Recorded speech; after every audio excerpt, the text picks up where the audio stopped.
आइए आज हम लोग डायरेक्ट से इंडेड बनाने की अगली सीरीज में ऑप्टेटिव सेंटेंस को लेते हैं। इसका हिंदी अर्थ होता है इच्छा सूचक वाक्य। ऑप्टेटिव सेंटेंस मीन्स होता है इच्छा सूचक वाक्य। ठीक है, तो पहले हमको इस सेंटेंस का रिकॉग्नाइजेशन जानना है कि सेंटेंस की पहचान क्या होती है।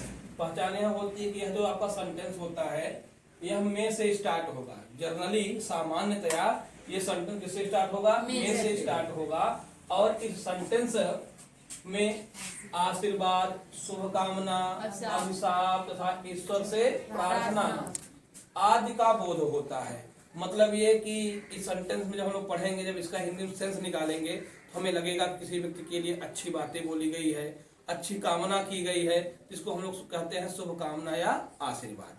अगर किसी व्यक्ति के लिए बुरी बातों की कामना की जाएगी तो वह होगा अभिशाप, यानी उस व्यक्ति को श्राप दिया जा रहा है। ठीक, और ईश्वर से प्रार्थना का बोध होगा। ठीक है, और जनरली सेंटेंस हमारा में से शुरू होने वाला है।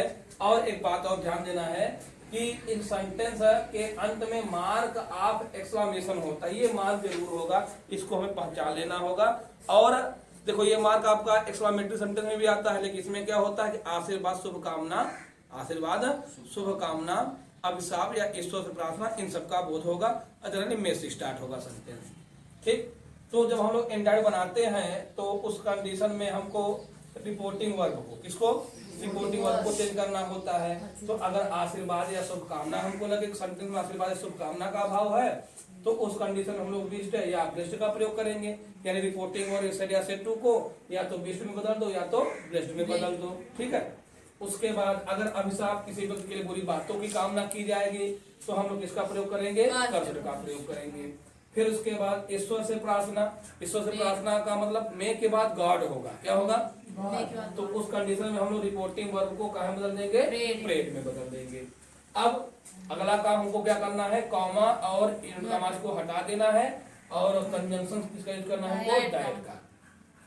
तीसरा रूल ये कहता है कि वाक्य को हम लोग असर्टिव बना देंगे, यानी पहले सब्जेक्ट लिखेंगे फिर बाद में वर्ब लिखेंगे। और इस कड़ी में हम लोग मे को माइट में बदल देते हैं और जो मार्क ऑफ एक्सक्लेमेशन होगा वह फुल स्टॉप में बदल जाएगा।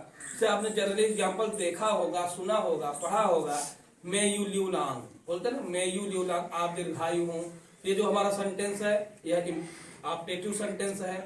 कहेंगे may you go to hell, तुम सब नरक में जाओ, तो इसका मतलब यहाँ अभिशाप दिया जा रहा है। यह भी सेंटेंस आपका ऑप्टेटिव सेंटेंस है। May god give us knowledge, ईश्वर हमें नॉलेज, नॉलेज मीन्स क्या होता है? ज्ञान दे। यह भी सेंटेंस हमारा ऑप्टेटिव सेंटेंस है। लोग बोलते हैं हैप्पी बर्थडे, हैप्पी दिवाली, अभी न्यू ईयर आने वाला है, बोलेंगे हैप्पी न्यू ईयर। तो ये भी जो चीजें हैं ये सब आपके ऑप्टेटिव सेंटेंस के अंतर्गत ही आती है, क्योंकि हम विश करते हैं। क्या करते हैं? विश करते हैं, शुभकामना देते हैं। अब हम डायरेक्ट से इनडायरेक्ट के कुछ एग्जांपल्स को इंक्लूड करते हैं। तो इसके पहले हम लोग फिर से बताते हैं आपको ट्रिक। तो पहला काम तो आपको यही करना है कि रिपोर्टिंग वर्ब को विश्ड में बदलना है या ब्लेस्ड में। कब बदलना है? जब आशीर्वाद या शुभकामना होगा। उसके बाद अगर अभिशाप होगा तो रिपोर्टिंग वर्ब को कर्सड में बदल देना है। और अगर ईश्वर से प्रार्थना होगी तो प्रेड में। यानी हमको रिपोर्टिंग वर्ब को विश्ड में, ब्लेस्ड में, कर्सड में या प्रेड में, इन सब में हमको चेंज करना है, पहली बात। दूसरी बात यह है कि कंजंक्शन जो होगा वहां पे हमको किसका यूज करना होगा? कंजंक्शन के तौर पे दैट का यूज होगा। और सेंटेंस का सेंटेंस हमारा असर्टिव होना चाहिए। अब देखिए पहला एग्जांपल हमने लिया, the courtier said to the king, अर्थात दरबारियों ने राजा से कहा मे यू लिव लॉन्ग, आप दीर्घायु हो। ऐसा भी एग्जांपल होता है कि वहां पे में छिपा होता है, ओनली होता है लिव लॉन्ग, तो यानी लिव लॉन्ग है यानी मे यू लिव लॉन्ग है। तो ऐसा भी एग्जांपल कभी कभी पूछा जाता है। तो दरबारियों ने राजा से कहा कि आप दीर्घायु हो, जिसका राजा की या तो आशीर्वाद दिया या तो शुभकामना दी। ठीक है, तो इस कंडीशन हम लोग विश्ड या ब्लेस्ड दोनों में से किसी का भी यूज कर सकते हैं। तो हो जाएगा द कोर्टियर्स, चाहे विश्ड लिखिएगा चाहे ब्लेस्ड लिखिएगा। ठीक है, एज योर विश। उसके बाद ऑब्जेक्ट हमारा है द किंग, कंजंक्शन के रूप में हमको यूज करना है दैट का। अब यू हमारा सेकंड पर्सन का नॉमिनेटिव केस का प्रोनाउन है और सेकंड पर्सन को हम लोग ऑब्जेक्ट रिगार्डिंग बदलते हैं। ऑब्जेक्ट आपका किंग है जो कि थर्ड पर्सन में है, तो किंग के रिगार्डिंग हमारा प्रोनाउन क्या आएगा? ही। अब मे को हमें चेंज करना होगा माइट में, ऐसा रूल हमने आपको बताया है।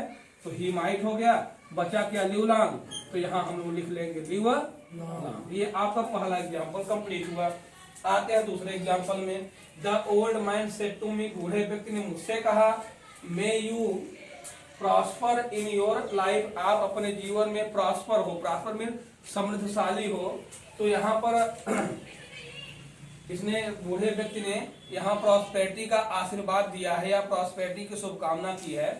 तो इस कंडीशन में हमको लिखना होगा द ओल्ड मैन। अब यहाँ पर भी हम लोग विद का प्रयोग कर सकते हैं या ब्लेस्ड का प्रयोग कर सकते हैं, क्योंकि एक व्यक्ति के लिए यहाँ अच्छी बातें बोली गई है। फिर से मी लिखेंगे, कंजंक्शन के रूप में हम लोग दैट लगाएंगे। यू आपका सेकंड पर्सन का प्रोनाउन है, मी की गार्डिंग बदलेगा तो सब्जेक्ट बनेगा आपका आई। अब मे का क्या हो जाएगा? माइट प्रॉस्पर इन।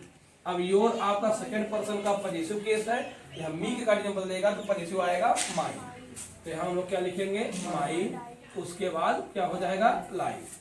आते हैं क्वेश्चन नंबर थर्ड में। The old man said to the boys, अर्थात बूढ़े व्यक्ति ने बॉयज यानी लड़कों से कहा, may you go to hell, तुम सब कहाँ जाओ? हेल। हेल मीन होता है नर्क में जाओ। तो एक व्यक्ति के लिए बुरी बातें बोली गई तो कर्ज किया गया, तो हो जाएगा द ओल्ड मैन। उसके बाद हम लोग लिखेंगे कर्ज, क्या लिखेंगे? उसके बाद द बॉय, कंजंक्शन के रूप में हमको क्या लिखना होगा? दैट। अब यू हमारा सेकंड पर्सन का प्रोनाउन है, ऑब्जेक्ट हमारा क्या है? बॉय। बॉयज हमारा थर्ड का प्लूरल नंबर सब्जेक्ट है, तो यहाँ थर्ड का प्लूरल नंबर हमारा प्रोनाउन आना चाहिए। तो हम लोग यहाँ पे लिखेंगे कि इसको देखो। अगर ओनली बॉय होता तो ही लिख देते, लेकिन बॉय जो है तो हमने क्या लिखा है यहाँ पे? दे। अब मे का क्या हो जाएगा? माइट हो जाएगा। गो का गो हुआ, टू का टू हुआ और हेल का हेल। नेक्स्ट आपका एग्जांपल है the hermit said, may God bless us wisdom. तो हमने आपको बताया था अगर मे के बाद गॉड आता है तो रिपोर्टिव वर्ब को आप प्रेड में बदलो। ऐसा इसलिए क्योंकि इस से प्रार्थना का सेंस होता है। तो हम लोग क्या लिखेंगे? The hermit prayed. कंजंक्शन के रूप में हमको लिखना होगा दैट। यहाँ गॉड सब्जेक्ट है तो थर्ड पर्सन में आया, और थर्ड पर्सन को हम लोग चेंज नहीं करते, तो हमको क्या लिखना होगा? गॉड। अब मे का क्या हो जाएगा? माइट। उसके बाद क्या लिखेंगे? ब्लेस अस जो है यह फर्स्ट का ऑब्जेक्टिव केस है, तो हर्मिट गार्डियन बदलेंगे अगर तो हर्मिट थर्ड पर्सन है, यहाँ थर्ड का जो भी हमारा प्रोनाउन आएगा वह प्लूरल नंबर का प्रोनाउन आना चाहिए, तो वी नहीं होगा बेटा। तो यहाँ थर्ड का जो आएगा तो यहाँ पे हमें यूज करना होगा देम का। अगर सिंगुलर चाहिए होता तो हम लगाते, लेकिन हमें यहाँ थर्ड का प्लूरल चाहिए ऑब्जेक्टिव केस में, तो हमको क्या लिखना होगा? देम। फिर आपका क्या हो जाएगा? विजडम। ये आपके जो कि असर्टिव सेंटेंस बनने थे मेरे यूज वाले एग्जांपल हमने कर लिया। अभी कुछ एग्जांपल्स भी बाकी हैं, उसको हम इंक्लूड करते हैं आगे की कड़ी में। डाइट से इनडाइट में कुछ और रूल्स को लेकर अपने साथ चल रहे हैं। जैसे ऑब्जेक्टिव सेंटेंस में कभी कभी ऐसा होता है कि गुड मॉर्निंग, गुड आफ्टरनून या good day, happy new year या हैप्पी दिवाली, हमने अभी बताया था। तीन सब चीजों का भी यूज किया जाता है। ये भी आपका विशिंग ही होती है, विशिंग किया जाता है, जैसे हैप्पी न्यू ईयर विश कर देते हैं लोग, ठीक है, हैप्पी दिवाली, हैप्पी होली, ये सब चीजें। तो अगर आते हैं तो उस कंडीशन में रिपोर्टिंग वर्ब को हम लोग वेस्ट में चेंज करें, यानी जो हमारी रिपोर्टिंग वर्ब है कहाँ बदलेगी? वेस्ट में बदल जाएगी। और अगर गुड नाइट, गुड बाय या कोई अन्य फेयरवेल भी दिया जाता है तो उस कंडीशन में हमको यूज करना होता है किसका? बेड का। 3 एग्जाम्पल हमने लिया है, ज्यादा एग्जाम्पल नहीं लिया है, क्योंकि बिल्कुल सिंपल ही होते हैं। तो यहाँ हमने देखा कि गुड मॉर्निंग का यूज हुआ है, तो यहाँ हम लोग इसका यूज कर देंगे विश्ड का। तो हम लोग लिखेंगे ही विश्ड, ठीक है। फिर क्या विश किया है इसने? गुड मॉर्निंग, तो यहाँ हम लोग लिख देंगे क्या? Good morning. और जिसको विश किया है तो टू से जोड़ दो, तो टू रवि। इसको इस प्रकार से भी कर सकते हो आप लोग। अगर मान लो अगर टू ना लगाना हो तो आप लोगों को करना क्या होगा? ही लिखना होगा, विश्ड लिखना होगा, उसके बाद जो रवि है इसको इधर लिख लो विश्ड के बाद, तो ही विश्ड रवि उसके बाद क्या हो जाएगा, गुड मॉर्निंग। ऐसे भी कर सकते हो, दोनों एक ही चीजें हैं। अब यहाँ पर है he said happy new year, तो यहाँ देखो बेटा उधर ऑब्जेक्ट कुछ दिया नहीं है, तो हमको क्या लिखना होगा, ही विश्ड, उसके बाद क्या हो जाएगा, happy new year. Happy Diwali होगा तो ही विश्ड हैप्पी दिवाली, ऐसा भी कर सकते हो।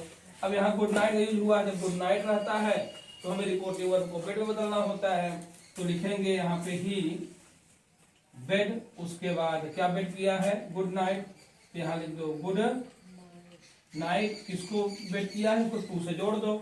माई यहाँ फर्स्ट पर्सन है, सब्जेक्ट आपका ही है, तो पजेसिव केस में क्या हो जाएगा, हिज, उसके बाद फ्रेंड्स। या ऐसे कर सकते हो आप लोग, ही बेड, हिज फ्रेंड्स हो जाएगा गुड नाइट। ऐसा भी कर सकते हो, एज योर विश, जैसा आप चाहो, जो आपको